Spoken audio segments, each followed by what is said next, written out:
Hola a todos, soy la doctora González y para hablarles sobre mi proyecto de mejora continua que trata del inicio oportuno de antibiótico-terapia en pacientes con sepsis en el área de urgencias del Hospital General Tenancingo, consideré importante hacer un breve resumen de los siguientes conceptos. La sepsis es un estado de enfermedad que surge cuando la respuesta del cuerpo a una infección lesiona sus propios tejidos y órganos. Puede llevar a choque, falla orgánica múltiple y muerte, especialmente si no se reconoce y trata tempranamente.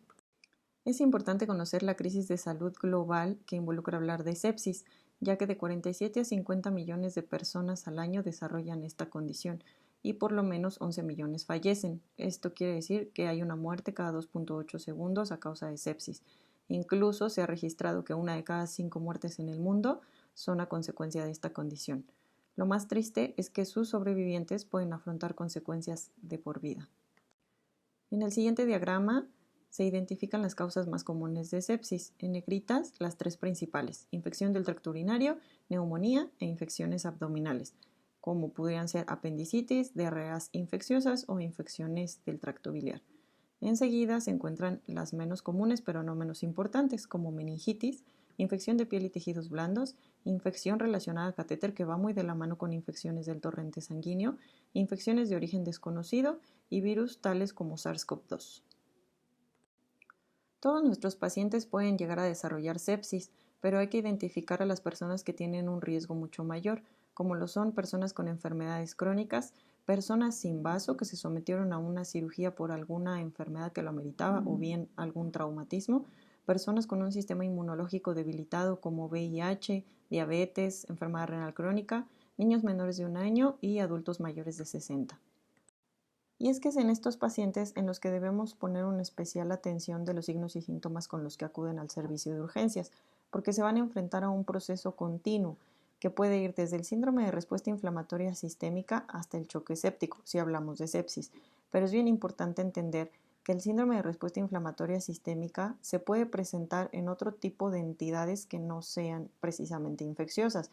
Podemos encontrar todos estos datos que les enumero aquí, como fiebre, hipotermia, taquipnea, taquicardia, leucocitosis o leucopenia, incluso en pacientes con pancreatitis aguda, con procesos autoinmunes como lupus, artritis, en lesiones cerebrales como eventos vasculares, en anemias, en diarreas inflamatorias o en tiroiditis, por ejemplo, y no precisamente estar hablando de que están infectados.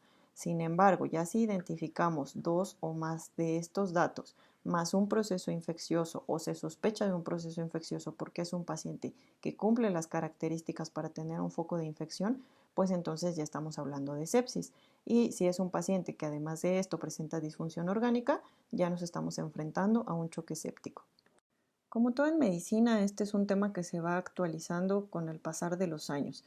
Y para tomar en cuenta los dos cambios importantes que ha habido a partir de 2016 sobre sepsis es: punto número uno, la sepsis severa ya no existe, se considera un término redundante, ya de por sí la sepsis como tal pues es algo severo que pone en riesgo la vida del paciente, entonces ya no se habla de sepsis severa, ¿es sepsis o no es sepsis? Y por otro lado, desde entonces se ha intentado buscar una nueva herramienta clínica que pueda sustituir los criterios que ya les mencioné de síndrome de respuesta inflamatoria sistémica para identificar a pacientes con sepsis, porque como ya les dije, no es exclusivo de pacientes infectados. En específico, la guía Sobreviviendo a la sepsis en su actualización 2021 recomienda lo siguiente que me parece muy importante para adaptar en nuestro centro hospitalario, y es que cada hospital debe tener un protocolo de atención a la sepsis, un código sepsis o un programa adaptado a sus posibilidades y necesidades, en el cual se incluya la valoración oportuna de pacientes y la activación de este código para tomar las medidas necesarias. Entre ellas, pues se debe adaptar una escala de valoración inicial del paciente. Como no está establecido una sola escala, lo que se recomienda es que se utilice más de una. Dentro de estas, la que más se ha recomendado es la QuickSOFA, que como su nombre lo dice, es una manera rápida y efectiva de llegar a la sospecha de sepsis. Solo se toman 3 parámetros en cuenta y con 2 o más se hace el diagnóstico. Es una escala de coma de Glasgow menor de 13 puntos, una tensión arterial sistólica menor de 100 y una frecuencia respiratoria mayor de 22. También nos debemos ayudar de la escala de SOFA, la cual más bien es pronóstica y considera otros parámetros incluso de laboratorio, como lo es la PAFI, para la cual necesitamos una gasometría arterial, una biometría hemática para ver las plaquetas, una química completa para ver la bilirrubina total, medir la tensión arterial del paciente, la escala de coma de Glasgow y la creatinina sérica. Y la escala de News, que nos va a ayudar a orientar qué tan urgente y qué tan especializada debe ser la atención de nuestro paciente con sospecha de sepsis. Y como ya les había comentado, al ser este un proceso continuo, debemos considerar la revaloración de nuestro paciente de manera continua. Si tenemos un paciente con sospecha de infección en el cual el Quick SOFA no es mayor de 2 puntos, mantenemos la monitorización y revaluamos. Si ya desarrolla más de 2 puntos, entonces podemos pensar en que es un paciente con sepsis. Si este mismo paciente con sepsis empieza a disminuir su tensión arterial media por debajo de 65, no hay respuesta a líquidos endovenosos y el lactato se nos eleva a más de 2 milimoles por litro, estamos ya ante un choque séptico. La importancia de este proyecto de mejora continua va encaminada justamente a esto. No solo es el inicio oportuno de antibióticos, sino la identificación de estos pacientes para que entonces se pueda hacer un inicio oportuno de las medidas necesarias para salvaguardar la vida de nuestro paciente. Para cumplir con este objetivo debemos conocer la hora dorada que menciona la guía de sobreviviendo a la sepsis, y esta habla que en el transcurso de la primera hora de que se identificó el paciente con sepsis debemos haber cubierto estos puntos importantísimos. En punto número 1, la medición del lactato. Sé que en nuestro hospital no contamos con esto, pero bueno, sería una consideración a tomar ahí en cuenta. Por arriba de 2 milimol por litro nos habla de un mal pronóstico. Punto número 2, la obtención de cultivos de todos lados donde sea posible cultivar al paciente y que justifique el proceso infeccioso. Si es un paciente con un acceso central porque se encuentra en hemodiálisis, si es un paciente que se encuentra en diálisis peritoneal y tiene catéter Tenkov, hay que cultivar esos fluidos. Si es un paciente con úlceras por presión infectadas, hay que cultivar la secreción, la sangre periférica, la orina, etc. Punto número 3, la administración de antibióticos de amplio espectro, pero obviamente para que se cumpla el punto número 3 debemos haber tomado los cultivos necesarios. Punto número 4, la administración de líquidos parenterales, y punto número 5, los vasopresores en caso de que el paciente no responda a este manejo hídrico.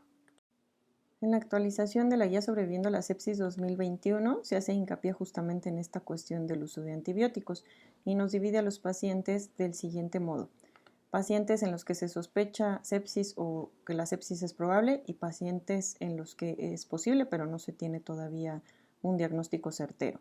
Y a la vez si el paciente está chocado o si el paciente no está chocado. Si ya tenemos la sospecha o es definitivo y el paciente está chocado o no está chocado, da igual, vamos a administrarlos antes de que pase una hora. Si aún tenemos la duda y el paciente está chocado, igual manera se administran antes de una hora. Lo único que nos da chance es cuando el paciente no está chocado, en el cual tenemos que estar valorando si se trata de un proceso infeccioso o solo un proceso inflamatorio que nos dé la respuesta inflamatoria sistémica. En este caso tenemos hasta 3 horas para iniciar los antibióticos en caso de que a la revaloración se determine que sí es un paciente con proceso infeccioso. Hasta este punto espero haber podido justificar la necesidad de recabar información de los pacientes que ingresan con diagnóstico de sepsis, pero más que nada haber justificado la necesidad de toma de cultivos para inicio oportuno de la terapia antimicrobiana. Para ello pues pido de su apoyo. En los escritorios de las computadoras tanto del servicio de urgencias como de hospitalización se cargó un registro en base de datos Excel al cual pueden acceder por medio de este acceso directo que se llama Sepsis, y los va a dirigir a este libro de Excel en el cual les pido que vacíen la información de los pacientes que ustedes ingresan a hospitalización, sea cual sea su destino, con diagnóstico de sepsis. Lo único que tienen que hacer es ponerme su nombre, edad, número de expediente, la fecha de ingreso al servicio de urgencias, el diagnóstico de ingreso, el cultivo solicitado con la fecha del cultivo o los cultivos, no importa si es uno o varios, el resultado que dé se me encargaré yo de ponerlo de acuerdo a su evolución, el destino del paciente. No todos ingresan a medicina interna, hay pacientes que pueden ingresar a cirugía o que pueden irse de alta voluntaria o que pueden fallecer. La evolución de igual manera la pondría yo en dado caso de que ingresaran a hospitalización y el esquema antimicrobiano con el que se inicia y ya yo iría agregando los esquemas que continuamos durante su estancia en hospitalización. Parte de los beneficios que vamos a obtener con el análisis de este protocolo es conocer los microorganismos prevalentes en nuestro medio hospitalario para así poder tener estrategias de tratamiento a los pacientes que ingresan al servicio de urgencias o hospitalización y en parte pues vamos a estar cumpliendo con las recomendaciones que hace una de las guías más importantes sobre la sepsis. Algunos detalles que quisiera compartir con ustedes rápidamente son las recomendaciones que hace sobre el uso empírico de antibióticos. En las guías previas nos hablaba muy inespecíficamente de iniciar antibióticos de amplio espectro, sí, pero cuáles dirigidos a cubrir qué. Ya en esta guía aterriza un poquito más el hecho de que, por ejemplo, consideremos si un paciente tiene alto riesgo de tener estafilococo aureus meticilin resistente. Si es así, debemos considerar vancomicina de inicio en nuestro paciente. Y aquí les pongo los criterios con los que debe cumplir el paciente en el cual sospechemos de un MRSA. Y estos son historia previa de haber cursado con infección por MRSA, que nos va a ayudar si tenemos una base de datos en la cual consultar cuáles son los microorganismos detectados en nuestros pacientes, que tengan uso reciente de antibióticos endovenosos, que tengan historia de infecciones en la piel recurrentes o úlceras o heridas crónicas, presencia de dispositivos invasivos como los pacientes en hemodiálisis y diálisis o pacientes que hayan cursado con una hospitalización reciente y que ello les haya condicionado requerir catéter venoso central. Ahora, si nos enfrentamos a un paciente en el cual sospechemos que puede tener una infección por un microorganismo multidrogo resistente, la guía entonces nos recomienda empíricamente 2 antimicrobianos con cobertura para gram negativos. Si la sospecha es baja, entonces solo un antimicrobiano. Y en los pacientes que vamos a sospechar de estos patógenos multidrogo resistentes va a ser de igual forma.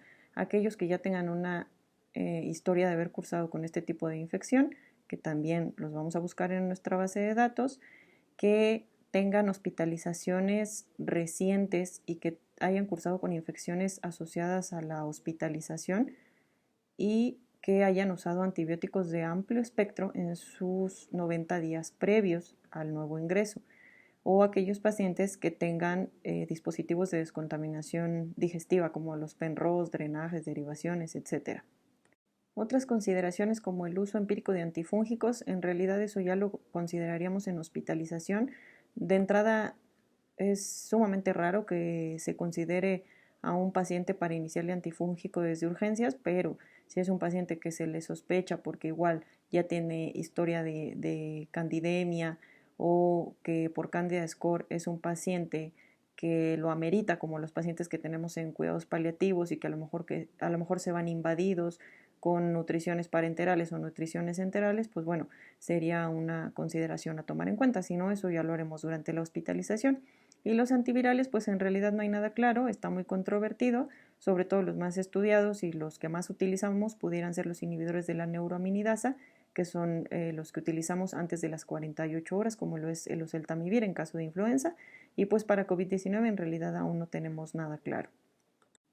A tomar en cuenta muy importante, la guía ya hace énfasis en preferir las infusiones continuas de antibiótico versus los bolos de antibiótico. Es decir, si ustedes van a empezar vancomicina, meropenem, por ejemplo, se sugiere que sea vancomicina para 3-4 horas, meropenem para 3-4 horas en infusión continua. Usualmente las preparamos el gramo o lo que le corresponda de acuerdo a la tasa de filtrado glomerular o el peso del paciente. La dosis se prepara en 100 o 50 mililitros de solución salina y se indica a enfermería pasar para 3 horas en infusión continua, cada 8 horas, cada 12 horas, cada 24 horas, dependiendo cómo lo requiere el paciente. También hace mención sobre la importancia de localizar de manera rápida si hay un foco infeccioso que se deba controlar vía quirúrgica o si tiene un dispositivo que se deba retirar lo más pronto posible. Hay pacientes que ya tenemos en hemodiálisis que hacen bacteremias durante su sesión de hemodiálisis y que no van a urgencias porque mejoran, porque no aceptan o por la razón que sea, y ya tenemos un cultivo en crecimiento en bacter.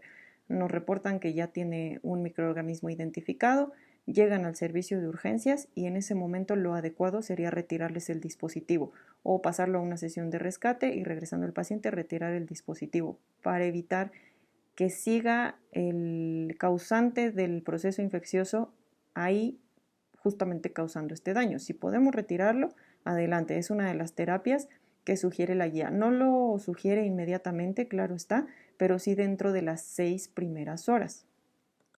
Esto es el control del foco, ya sea quirúrgico o mediante retiro de dispositivos, dentro de las 6 a 12 horas de que se hizo la identificación. Y ya para el manejo a largo plazo, digamos, no tanto en urgencia, sino en hospitalización, una parte que me interesó mucho de la guía fue la recomendación que hace sobre la duración de antibióticos. Si bien menciona que hay que hacer análisis con biomarcadores como la procalcitonina, también ya hace una serie de recomendaciones en cuanto a días, de acuerdo a la infección que se tenga. Es decir, por ejemplo, en neumonía nos habla de 8, 7, 3 días, dependiendo del autor y la revisión que se haya decidido. No se encontró diferencia en realidad a llevarlos a más días que a 7, 5 días. En cuanto a las bacteremias, que son las que antes considerábamos llevar a muchísimos días, 14, 21 días, pues ya casi todas se englobaron dentro de los 5 a 7 días. Infecciones intraabdominales de igual manera 8 días y del tracto urinario 5 días, máximo 5 días. Entonces, como conclusión, les quiero mencionar que todo paciente que ingrese a urgencias y que tengamos la sospecha de sepsis está séptico hasta demostrar lo contrario, porque cada minuto cuenta, recuerden. El QuickSOFA nos auxilia en primer contacto y prehospitalario incluso. Siempre que queramos evaluar síndrome de respuesta inflamatoria sistémica en urgencias, debemos considerar también otras escalas, SOFA, NEWS, etc.